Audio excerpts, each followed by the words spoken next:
السلام عليكم. لا تنسوا الإعجاب بالفيديو والاشتراك في القناة تشجيعا لنا لنستمر بنشر المزيد إن شاء الله.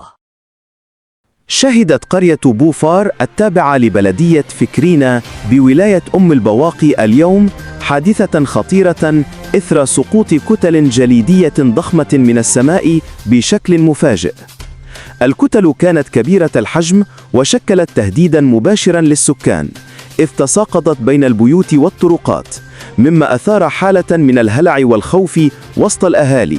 وقد وصف بعض الشهود العيان المشهد بأنه غير مسبوق وخطير، محذرين من عواقب هذه الظاهرة الجوية النادرة. سكان القرية ناشدوا السلطات المحلية التدخل العاجل لدراسة أسباب هذه الظاهرة واتخاذ التدابير الوقائية اللازمة، خاصة وأن مثل هذه الحوادث قد تتسبب في خسائر بشرية أو مادية جسيمة.